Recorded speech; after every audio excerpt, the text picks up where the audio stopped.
Jadi pada kesempatan kali ini ya, saya akan menjelaskan mengenai, mengenai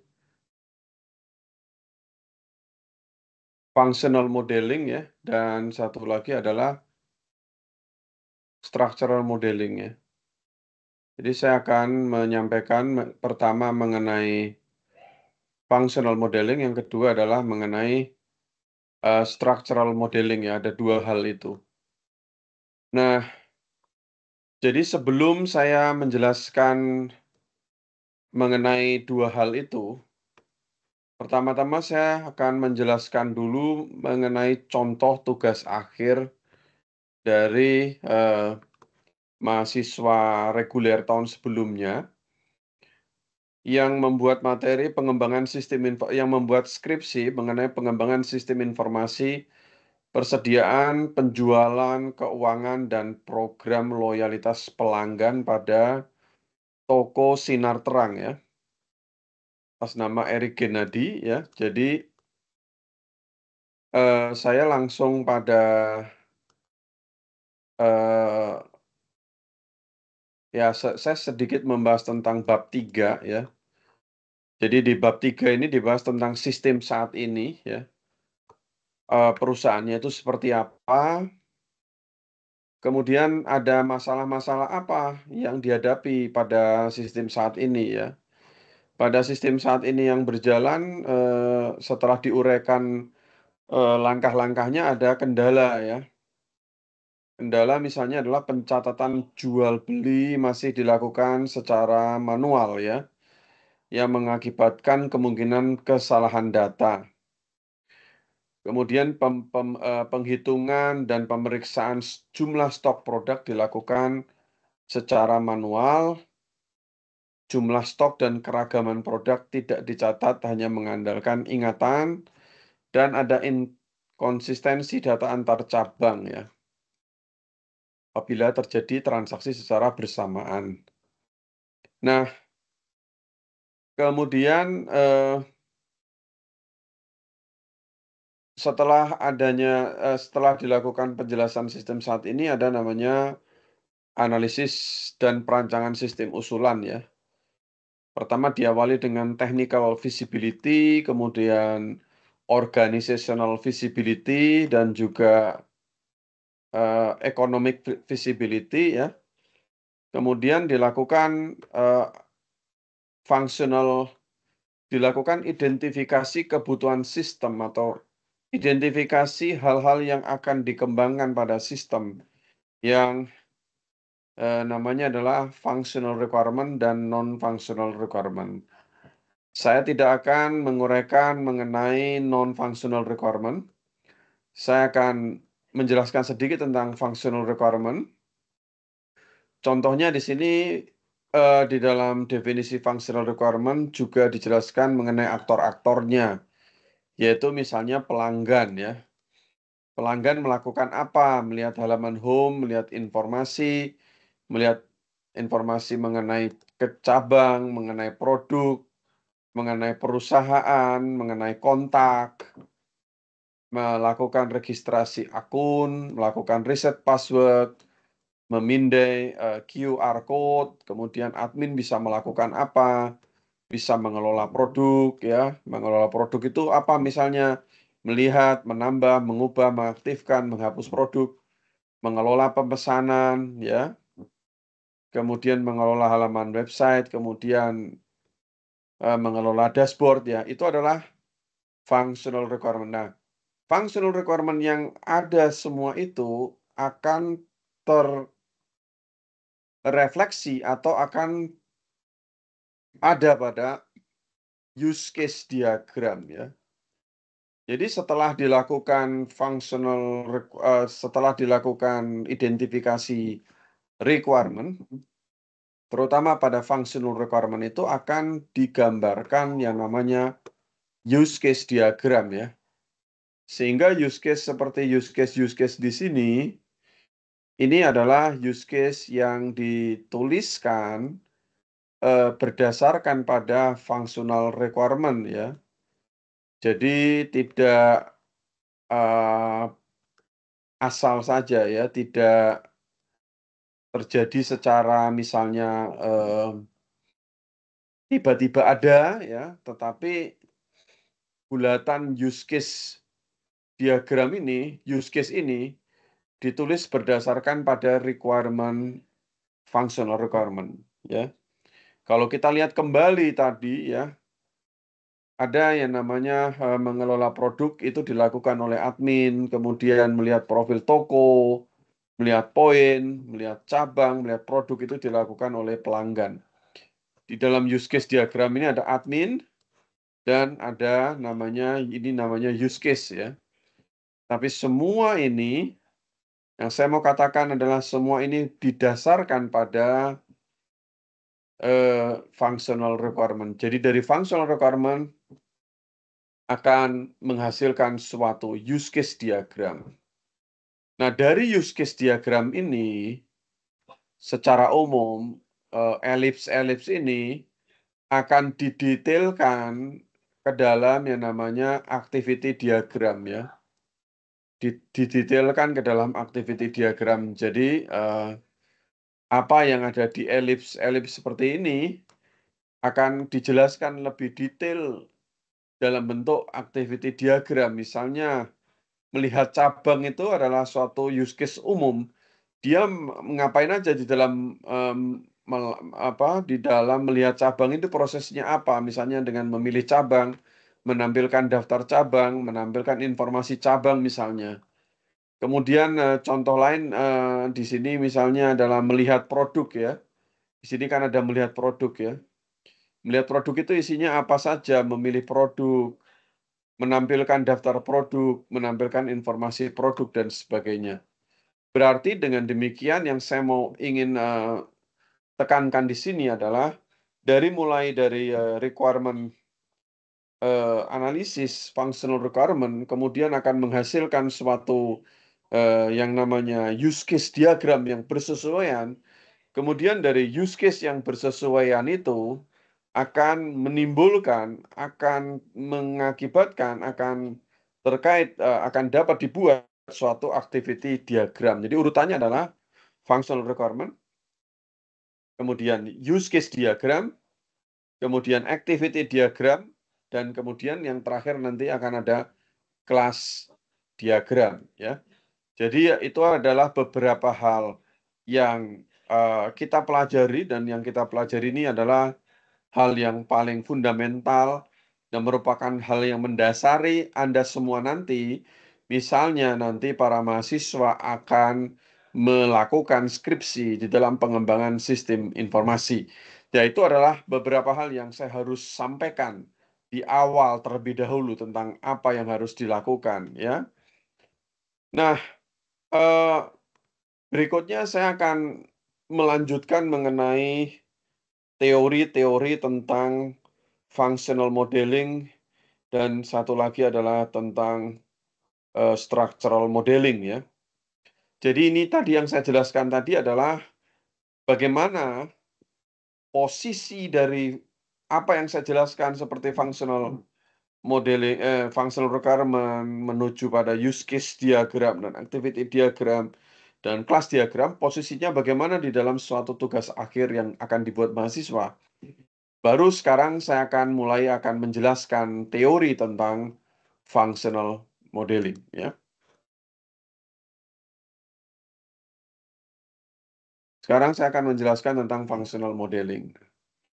Penjelasan tentang functional modeling ini nantinya akan dijelaskan secara lebih detail mengenai bagaimana penerapannya, bagaimana teknikal yang lebih dalam lagi oleh Ibu Kalandra minggu depan.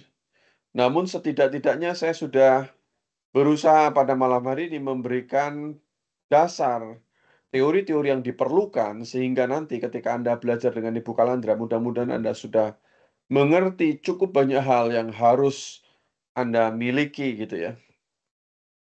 Jadi pertama-tama di functional modeling ini sebenarnya adalah suatu pemodelan yang yang berasal dari functional requirement kemudian dibuatlah ke dalam use case diagram ya. Jadi di sini akan diidentifikasi suatu bisnis proses dan juga use case-nya seperti apa. Pertama-tama kita akan mempelajari dulu itu, baru kemudian kita akan mempelajari tentang activity diagram dan terakhir adalah namanya adalah use case description gitu ya. Kira-kira seperti itu. Nah, lalu kemudian kita akan melihat suatu permasalahan utama atau namanya actual problem ya.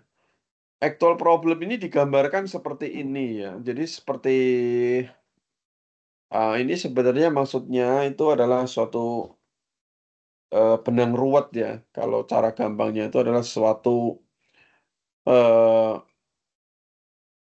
rangkaian proses yang tidak jelas arahnya gitu, nggak jelas. Misalnya download the upload atau upload the download itu sebenarnya apa sih? Jadi terus kemudian akan ada pertanyaan, did you really get these details from the customer gitu? Dengan cara ini apakah kita bisa tahu maksud dari customer?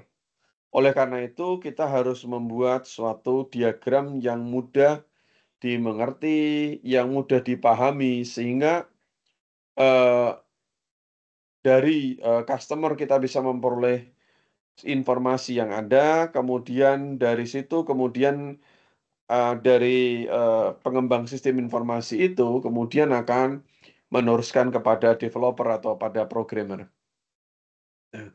Nah, pada tahapan pertama kita ingatkan kembali ya bahwa ada suatu proses untuk memindahkan requirement atau untuk membawa requirement ini ke dalam functional model ya.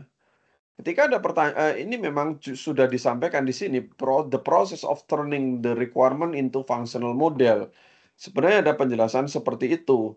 Nah, mengapa saya tadi memperlihatkan apa yang terjadi pada skripsi mahasiswa adalah karena agar lebih jelas prosesnya seperti apa, maka saya menjelaskan eh, detailnya. Saya maka menjelaskan suatu eh, apa penerapannya di dalam tugas akhir mahasiswa agar lebih jelas situasinya seperti apa.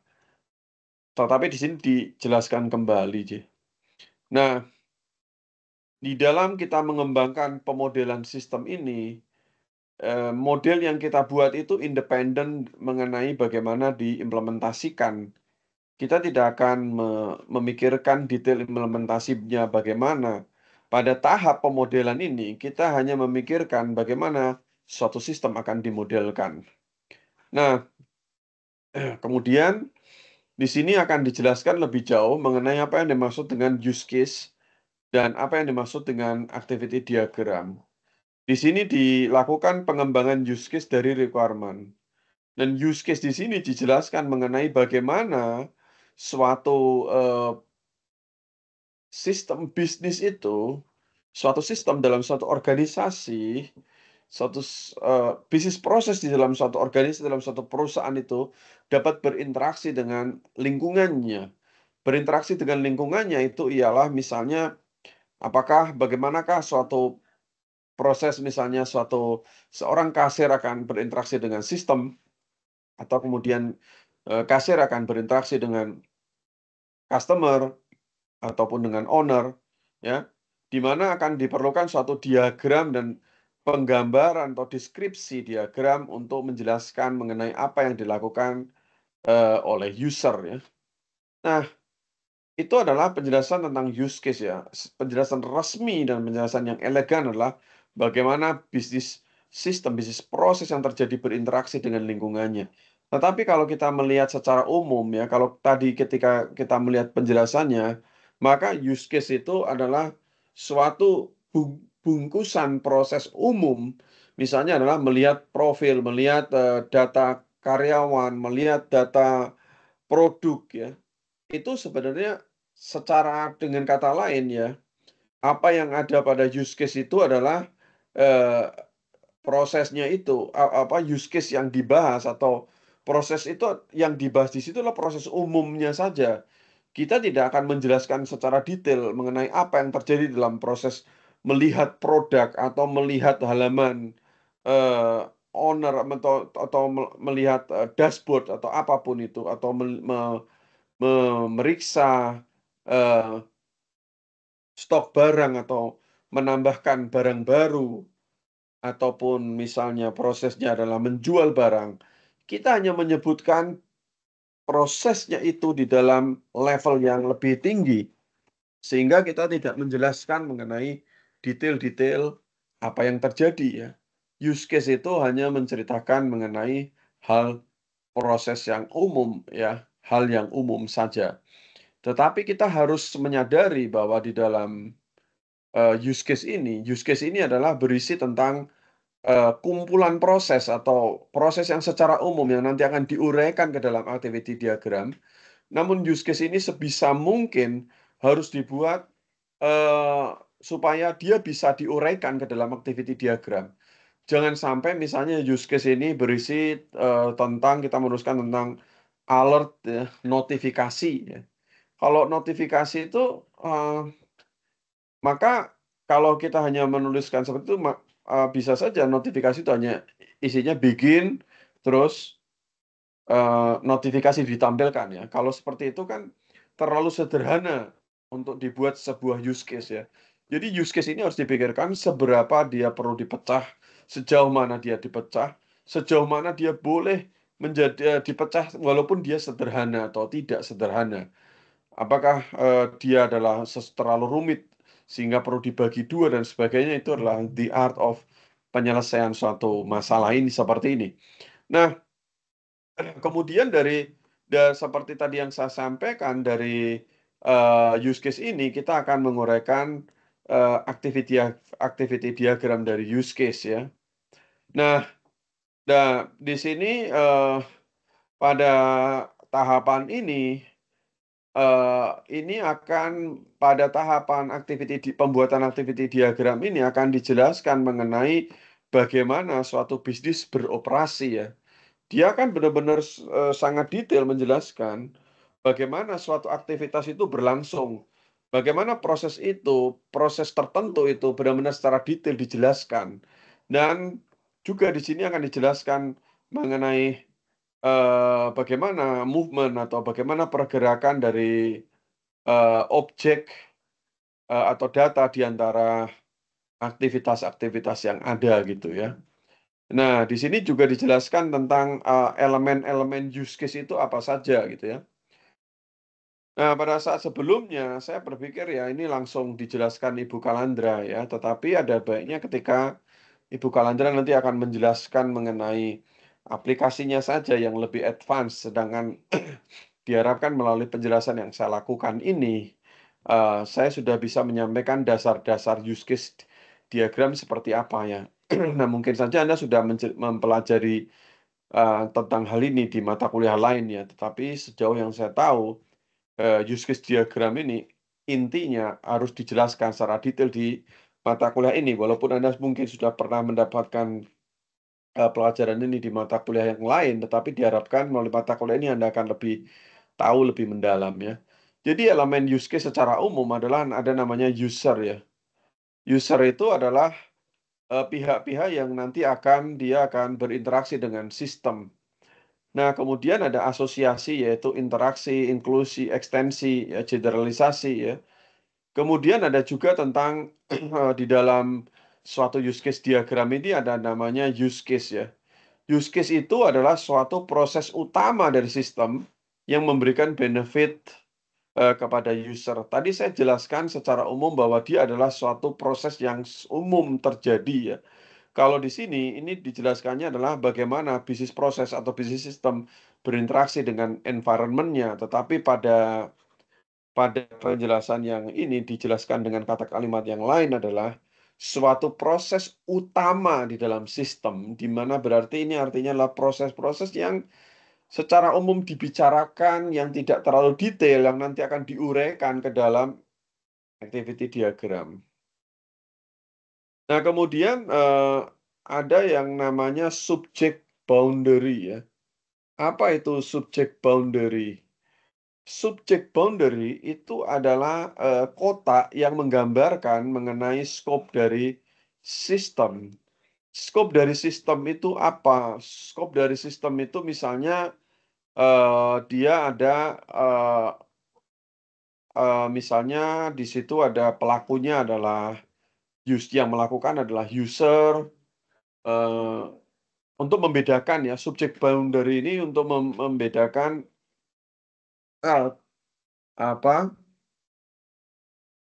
untuk memperlihatkan scope dari sistem dan juga untuk membedakan masing-masing user akan melakukan apa. Kemudian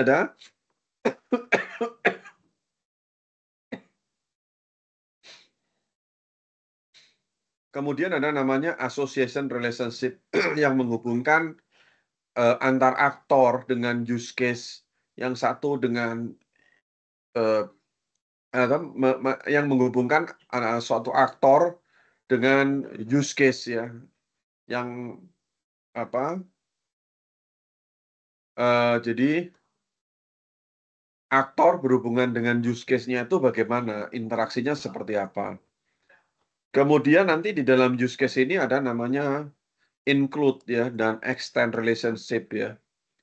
Include itu adalah misalnya menggambarkan bahwa suatu use case itu bisa dimasukkan ke dalam use case yang lain gitu ya. Tapi saya memang tidak menyiapkan contohnya, tetapi di dalam include relationship ini akan digambarkan bahwa ada suatu use case yang dimasukkan ke dalam use case yang lain.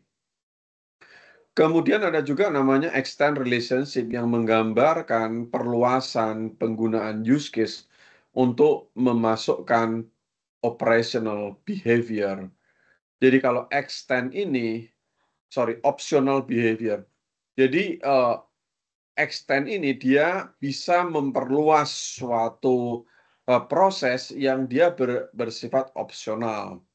Opsional berarti bahwa bisa bisa ditambahkan suatu uh, behavior tertentu atau tidak ya.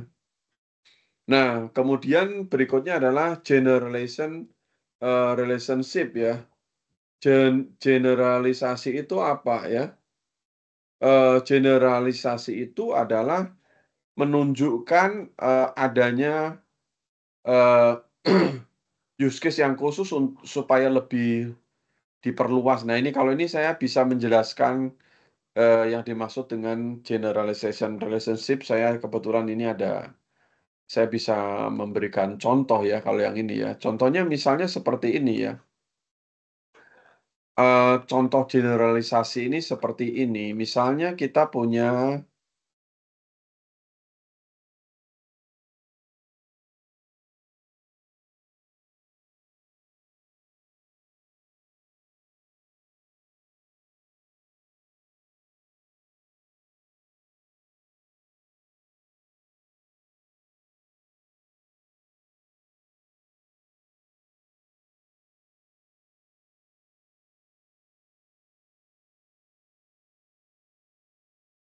nah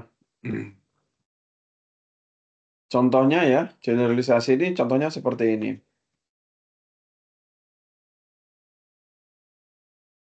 Contohnya ini misalnya adalah uh, owner ini hanya bisa melihat laporan laba rugi dan mengelola user, tetapi secara generalisasi dia manajer ini dia bisa melakukan apa yang dilakukan oleh manajer, tetapi juga bisa melakukan apa yang dilakukan oleh owner ini. Kemudian manajer ini apa yang dilakukan oleh manajer ini semua bisa dilakukan oleh admin. Jadi itu adalah yang dimaksud dengan generalisasi ya, di mana apa yang dilakukan oleh eh, aktor yang khusus tertentu melakukan use case tertentu dia bisa dilakukan oleh aktor yang lebih tinggi gitu ya. Nah, kemudian berikutnya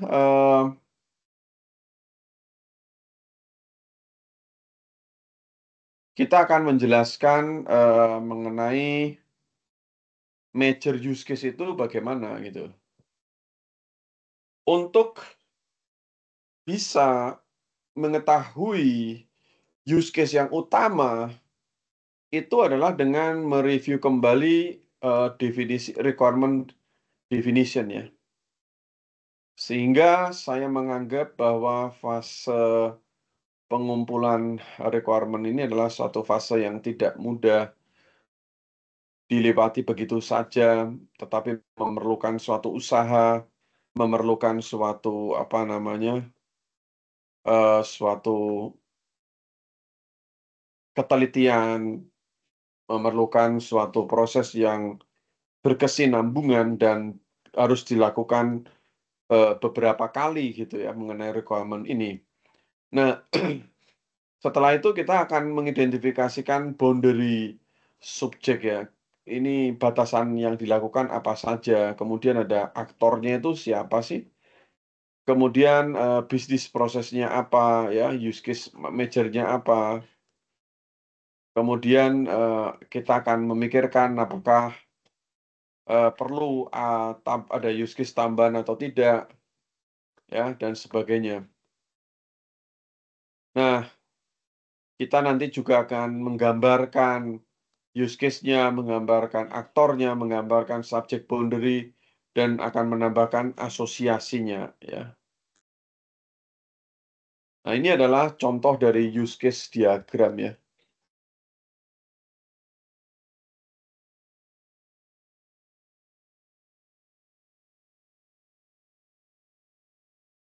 Ini adalah contoh dari use case diagram ya.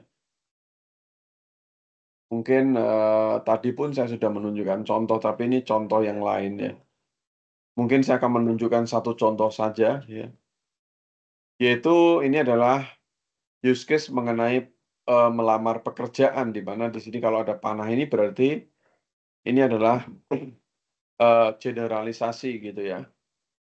Nah, ini di sini ada proses-proses yang terjadi apa saja, misalnya melamar kerja, mengunggah dokumen, melacak status, mengkonfirmasi kehadiran, mengikuti tes psikologi, menambah karyawan, memperbaiki karyawan, dan sebagainya. Kemudian yang bisa melakukan itu siapa ya? Misalnya yang boleh melakukan itu adalah pelamar misalnya. Tapi misalnya yang boleh melakukan menambah karyawan itu adalah manajer. Yang boleh membuka lowongan kerja itu adalah manajer misalnya. Kemudian yang boleh menilai wawancara itu adalah manajer departemen. Kalau yang boleh melakukan apa? Yang boleh melakukan penambahan karyawan, memperbaharui karyawan itu adalah manajer HRD. Semua ini tidak terjadi secara otomatis ya. Kita harus merumuskan ya melalui requirement analisisnya itu harus dibuat secara sungguh-sungguh tepat, sungguh-sungguh akurat, sungguh-sungguh benar ya. Sehingga bisa terbentuk yang namanya use case diagram seperti ini. Nah, kemudian ini saya lewatin ya. Nah, kemudian setelah dijelaskan mengenai use case diagram ya tadi, use case diagram kan tadi sudah jelaskan utamanya apa saja elemen-elemennya, kemudian contohnya itu seperti apa. Nah, dari use case ini, setiap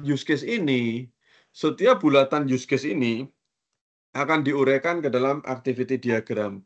Sehingga banyaknya bulatan ini menyatakan banyaknya activity diagram yang akan dibuat. Menyatakan banyaknya activity diagram yang dihasilkan. Gitu ya. Jadi banyaknya bulatan-bulatan elips itu akan memperlihatkan ya dari bulatan-bulatan elip itu akan akan memperlihatkan berapa banyak activity diagram yang ada karena setiap bulatan use case ini akan diuraikan ke dalam activity diagram. Nah, berikutnya kita akan melihat ya di sini. Jadi bahwa setelah dari use case itu akan diuraikan ke dalam activity diagram, maka activity diagram ini sebenarnya akan menggambarkan deretan aktivitas yang detail. Jadi ketika use case ini hanya menyatakan major prosesnya saja, tetapi activity diagram itu adalah menguraikan detail apa yang terjadi, ya, sehingga activity diagram ini akan menjelaskan, akan merupakan suatu deretan aktivitas yang merupakan suatu aktivitas yang detail. Nah, walaupun activity diagram ini dijelaskan secara detail, tetapi dia akan menggambarkannya itu baru dalam bentuk suatu abstrak ya, yang belum menjelaskan bagaimana detail implementasinya, dan juga dia tidak akan membicarakan secara detail mengenai objek-objek yang ada nanti. Detailnya akan implementasinya, behavior detailnya itu seperti apa ya, walaupun kita sudah membuat ada objek, ada apa, aktor-aktornya sih ada aktornya, tapi kalau ada objeknya itu, kalau tentang objeknya itu beda lagi gitu. Tentang objeknya, detail objeknya itu akan beda lagi ya. Kita belum membahas tentang objeknya itu. Baru tadi ada aktor, kemudian detail-detail activity diagram. Untuk memperjelas nanti kita akan menjelaskan detailnya ya. Nah, ini sedikit mengingatkan kembali bahwa kita harus selalu menggunakan requirement gathering techniques yang benar ya. Dan scope-nya ini kita harus perhatikan ya. Jangan sampai kita akan mengalami scope creep ya. Scope creep itu adalah scope yang melebihi ruang lingkupnya. Nah, sekarang kita akan masuk ke detail mengenai activity diagram ya. Activity diagram itu ada beberapa detail-detail yang ada di situ. Yang pertama adalah action atau activity menggambarkan action atau set of action ya. Jadi activity diagram itu pertama ada proses yang namanya action atau activity menggambarkan action atau set of action. Kemudian ada juga control flow ya. Control flow itu menunjukkan aliran eksekusi. Nah, kemudian ada initial node, ada beginning of a set of action, ada final node, ada decision node ya. Yang menggambarkan suatu pengujian kondisi, apakah suatu kondisi tertentu terpenuhi, kalau terpenuhi dia akan melakukan apa, kalau terpenuhi melakukan hal yang lain. Tapi satu hal yang menurut saya terdapat perbedaan utama dengan use case itu adalah dia lebih detail karena ada decision node ya.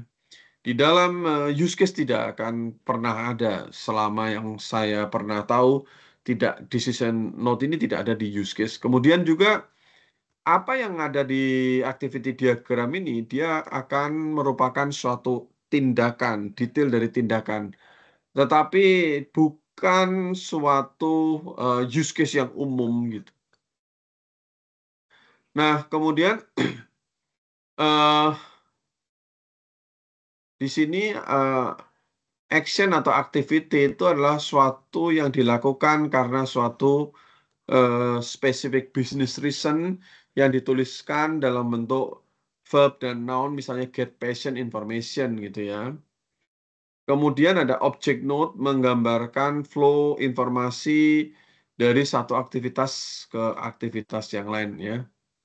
Object node ini tidak dijelaskan, digambarkan contohnya di sini ya. Object node menggambarkan flow informasi dari satu activity ke activity yang lain.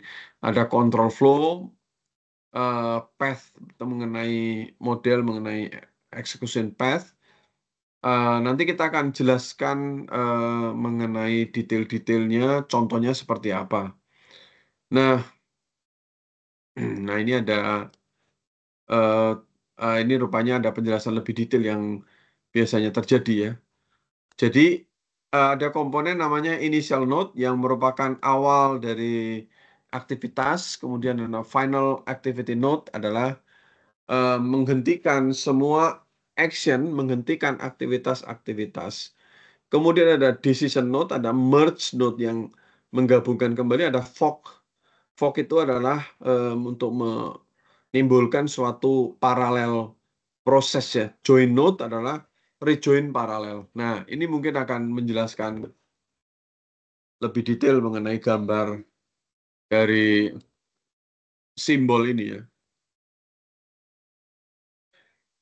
Dari simbol ini akan terlihat misalnya di sini ada action ya, kemudian ada activity, kemudian ada nama kelas, kemudian ada control flow, kemudian ada object flow, putus-putus, kemudian ada initial node, ada final activity node, kemudian ada final flow node. Ini kalau apa namanya digunakan untuk stop specific control flow.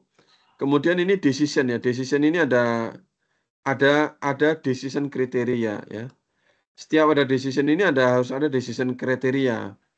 Kalau apa atau kalau apa baru ke kiri atau kalau apa ke kanan. Nah, ini setelah selesai seharusnya ada namanya merge node. Nah, kalau ada fork. Nah, ini adalah kalau menyatukan proses fork. Fork ini adalah proses paralel. Namun sebenarnya saya menyarankan bahwa kalau kita mau memikirkan yang namanya fork node ini, fork node harus dipikirkan dengan seksama apakah dia harus ada atau tidak itu ya. Kita tidak harus dengan mudah memastikan ini yang penting ada sepertinya ada fork node. Kita harus memastikan betul apakah memang fork node itu memang perlu ada atau tidak itu ya. Kemudian ada istilah swim lane. Swim lane ini adalah digunakan untuk memecah suatu kotak-kotak ini supaya bisa terlihat pembagiannya siapa yang akan melakukan aktivitas apa begitu ya. Nah, ini adalah contoh dari activity diagram ya. Misalnya ini adalah memilih location group, mengisi HC HC itu kayaknya head count ya, commission toko ya, submission toko. Kemudian ada dua proses ini ya.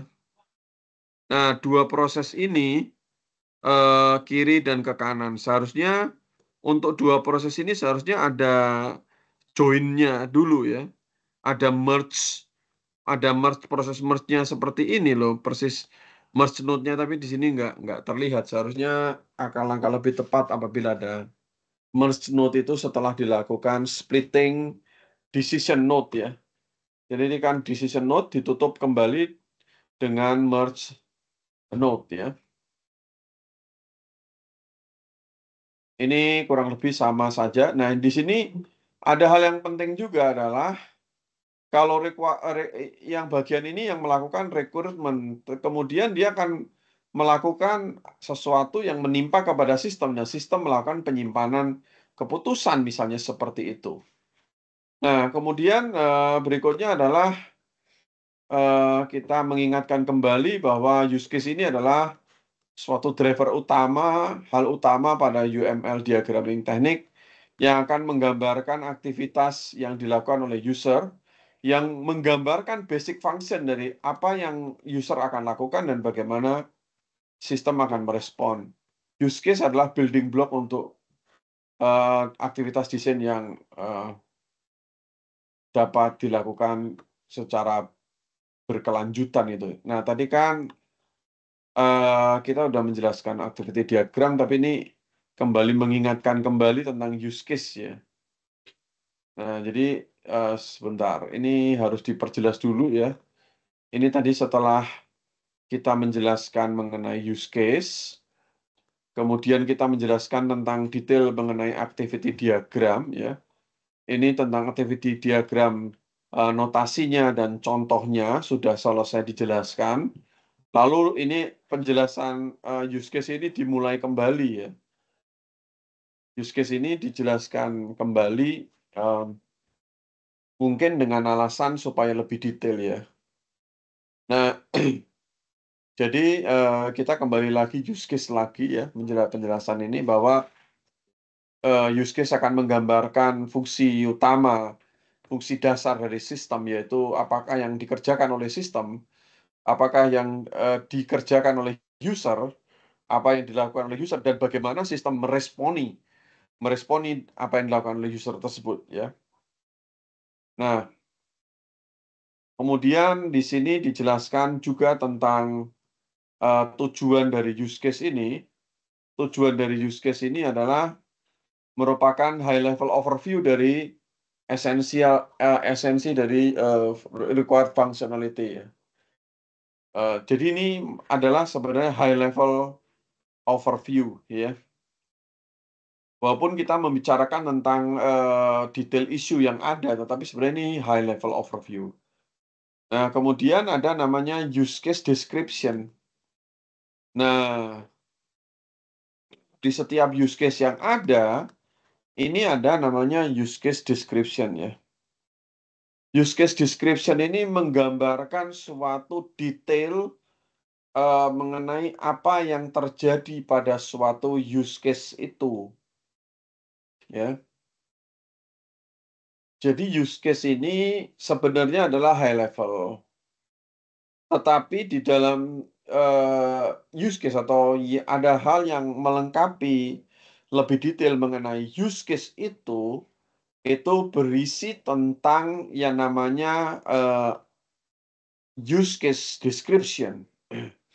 Nah, di dalam use case description ini nanti akan dijelaskan salah satunya mengenai normal flow, mengenai subflow ya. Tentu ada penjelasan tentang extend, include, generalisasi itu pasti, kemudian nama-nama daftar nama ini proses-proses ini pasti ada ya. Nah, pada saat kita membuat use case description, kita harus memperhatikan manakah yang merupakan high priority use case dan kita akan menuliskan primary actor, menuliskan overview-nya, stakeholder, level of importance, trigger, dan sebagainya ini. Nah, kemudian di sini harus dipastikan bahwa semua langkah yang didaftarkan tidak boleh terlalu complicated atau terlalu panjang ya. Itu kita harus pikirkan dan kita perlu mengidentifikasi dan menuliskan exception flow. Dan kita secara hati-hati akan mereview use case description dan mengkonfirmasi apakah benar atau tidak. Dan kemudian akan mengiterasi seluruh proses, kita lakukan iterasi untuk memastikan apakah dia sudah benar atau belum ya. Jadi di dalam pembuatannya use case description ini ada beberapa rambu-rambu yang kita harus perhatikan ya. Tidak boleh terlalu complicated, tidak boleh terlalu panjang ya. Kita harus memastikan apakah ada exceptional flow atau tidak. Exceptional flow itu adalah suatu aliran proses yang bukan proses utama. Misalnya kalau tidak terjadi hal yang utama, maka akan terjadi hal yang lain gitu ya. Nah, kita harus melihat benar-benar, mereview benar-benar. Nah, ini contohnya, contoh dari use case description ini seperti ini ya.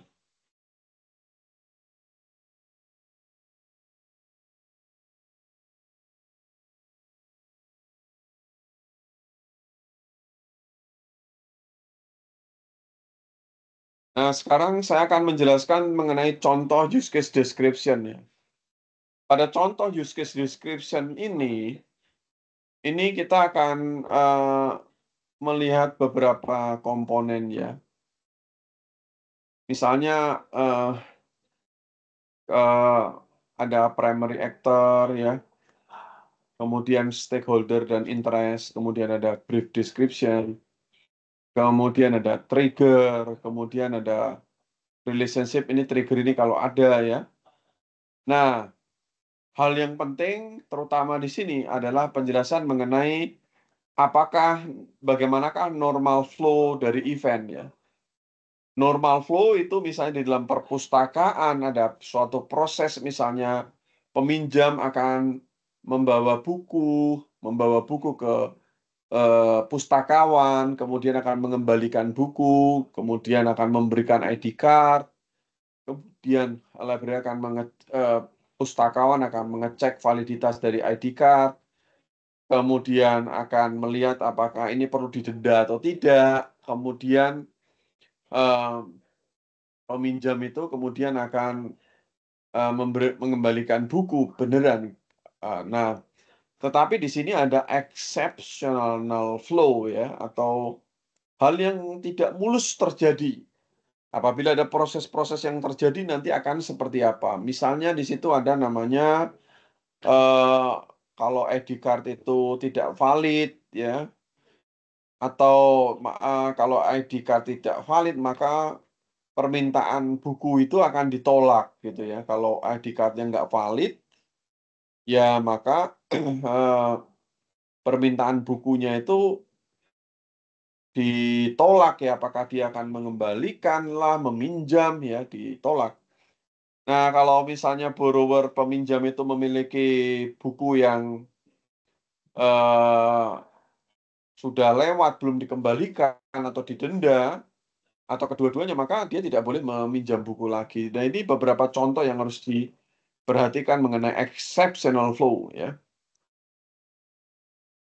Nah, saya tidak menjelaskan terlalu detail mengenai bagaimana memverifikasi dan memvalidasi use case itu, tapi intinya adalah akan dilakukan suatu eh, review ya, akan dilakukan review bersama antara development team dan klien yang membahas tentang nanti ada fasilitatornya, ada presenternya, kemudian ada yang mencatat, take notes ya. Nah, kemudian nanti kita harus membuat aturan dalam melakukan verifikasi atau validasi itu, misalnya siapa yang akan mencatat eventnya, kemudian misalnya eh, ini contoh hal yang lain ya. Selain ini misalnya ada misalnya sekuen dari use case description ini harus sesuai dengan activity diagram misalnya, dan ada beberapa hal yang lain. Ini ada rambu-rambu yang harus diperhatikan di dalam membuat use case ataupun use case description-nya. Saya kira penjelasan tentang use case dan activity diagram sudah cukup saya sampaikan, dan kemudian saya pikir ada baiknya saya akan menjelaskan juga tentang structural modeling ya. Jadi setelah saya tadi sudah menjelaskan tentang use case, kemudian tentang eh, eh, activity diagram, kemudian menjelaskan tentang use case description, maka kemudian ada penjelasan yang lebih detail lagi, yaitu namanya adalah structural modeling ya. Structural modeling ini kita berbicaranya lebih detail lagi dari sekedar aktivitasnya. Memang di dalam aktivitas yang dijelaskan di activity diagram ini dijelaskan dijelaskan mengenai misalnya aktor apa melakukan apa ya, tetapi tidak dijelaskan secara detail dalam level objek-objek yang terlibat atau kelas yang terlibat sehingga hal ini akan menyebabkan perubahan data atau eh, update data gitu ya. Nah, saya langsung akan menjelaskan kembali apa yang saya jelaskan tadi. Jadi di sini dari requirement analysis, kemudian ada proses yang namanya functional modeling, dan kemudian dilanjutkan dengan structural modeling yang memanfaatkan adanya suatu apa atau yang menerapkan lebih detail mengenai objek-objek yang terlibat di dalam di sini ya. Nah, kalau kita lihat misalnya di sini siapa saja objeknya itu lebih sangat detail ya. Dan biasanya structural modeling atau kelas ini berrelasi kuat dengan pemahaman kita pada table relational diagramnya. Jadi semakin kita menguasai eh, mengenai apa? Semakin kita menguasai mengenai detail-detail mengenai perancangan database, maka akan sangat membantu kita di dalam kita merancang eh, structural modeling atau pemodelan objek ya dengan lebih detail. Nah, functional model ini menggambarkan sistem behavior. Kalau functional model menggambarkan sistem behavior, maka structural model menggambarkan objek dan relasinya, menggambarkan tentang orang, tempat, dan sesuatu ya. Nah, memang ini ada 3 ya. Orang, tempat, sesuatu ya. Tapi places ini saya nggak biasanya yang saya temui adalah people dan things ini. Nah, jadi pada structural model nanti kita akan memindahkan dari problem domain ke solution domain ya. Jadi eh, kalau kita bicara tentang use case itu masih umum, kemudian didetailkan ke dalam activity diagram yang lebih detail aliran aktivitasnya, maka meskipun sedetail apapun activity diagram dan dengan juga use case diagram, namun keduanya belum benar-benar merefleksikan solusinya nanti akan seperti apa. Sehingga solution domain ini akan benar-benar terlihat pada saat kita membahas tentang structural modeling ya. Nah, di sini kita akan membahas mengenai beberapa hal, misalnya adalah bahwa eh, di dalam apa namanya, bahwa di dalam eh, structural modeling atau di dalam pembahasan mengenai kelas ini ada beberapa contoh. Di sini adalah namanya adalah kelas, kelasnya apa, misalnya kelasnya mahasiswa atau kotak ya. Kemudian dia punya atributnya seperti ini. Atribut-atribut ini berkorelasi kuat dengan adanya penjelasan field-field atau atribut-atribut pada database ya. Misalnya mahasiswa punya nama, punya email address, misalnya box itu punya volume, punya bahannya apa ya. Lalu selain atribut dia akan ada namanya operasi ya. Operasi itu adalah method atau function atau action yang akan dilakukan oleh objek itu. Nah, operasi ini tidak ada di dalam table relational diagram, tetapi ini khusus ada di functional modeling ya. Tetapi atribut pada eh, functional modeling ini berkorelasi kuat dengan table relational diagram ya. Tapi kalau operasi memang dia tidak ada di table relational diagram.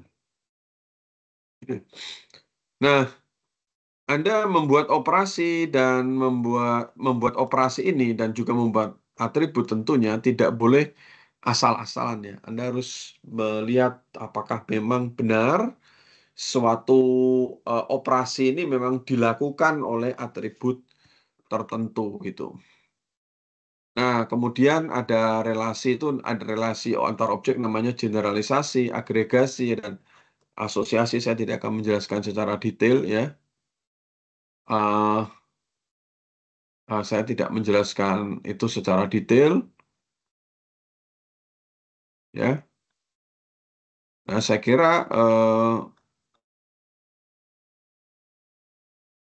kira itu penjelasan tentang apa kelas diagram ya sudah cukup ya. Tadi saya sudah menjelaskan tentang terutama tentang notasinya seperti apa. Notasi terutama itu ada kelas, ada atribut dan ada operasi itu saja. Nah, di terakhir penjelasan saya adalah mengenai sampel contoh dari kelas diagram ya. Misalnya di sini ada lecturer, itu dia akan memiliki atribut department dan dia ada operation ya, namanya agree to teach ya, atau course ini memiliki atribut course number, course name, credit ya, dia punya dua nih yang namanya dua apa namanya dua operasi ya. Nah, mungkin supaya saya tidak salah,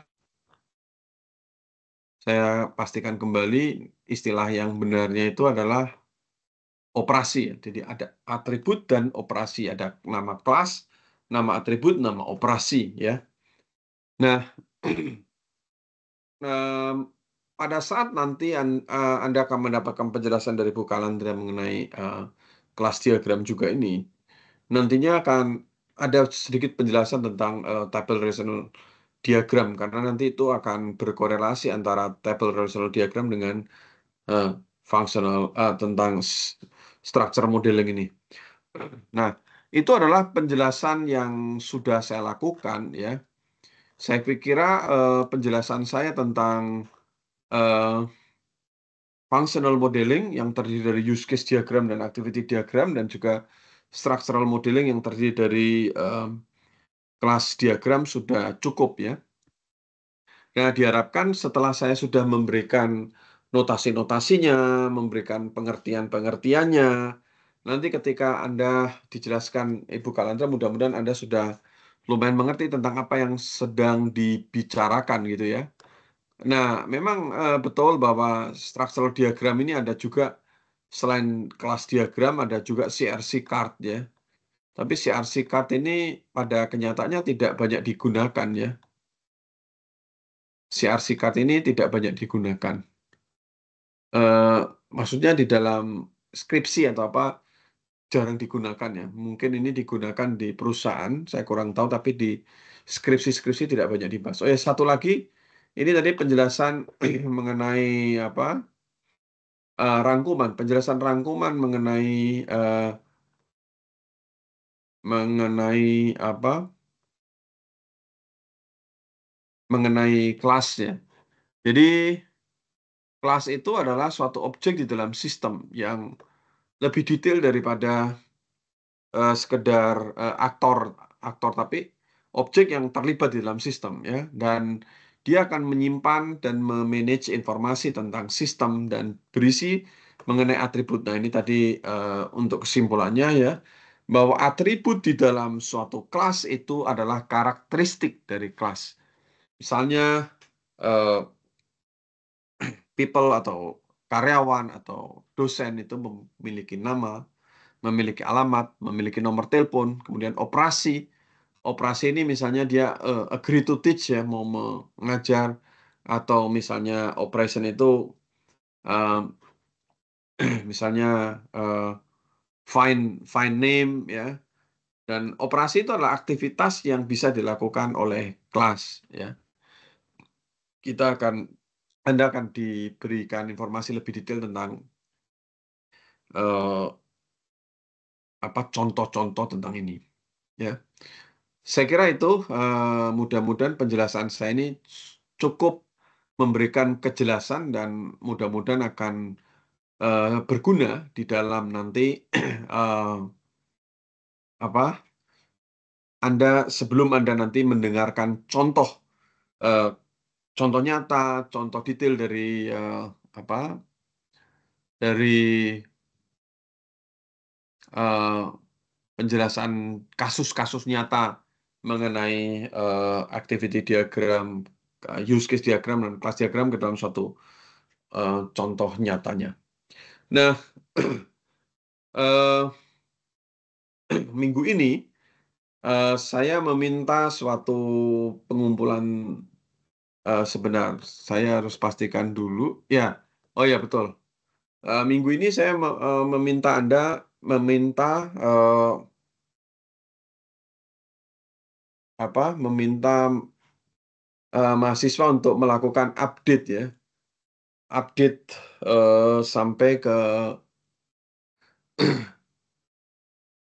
use case ya, use case sampai use case sama activity diagram, tapi eee, ya, untuk minggu depan itu ya, perlu Bapak Ibu menambahkan atau Anda semua menambahkan ada use case maupun activity diagram ya, sebagai latihan ya, sebagai latihan perlu ada use case dan activity diagramnya juga gitu ya, di dalam tugas yang, terpisah ya. Nah nanti, tugasnya mungkin akan saya sampaikan lebih detail di dalam, Teams ya. Saya kira itu saja materinya,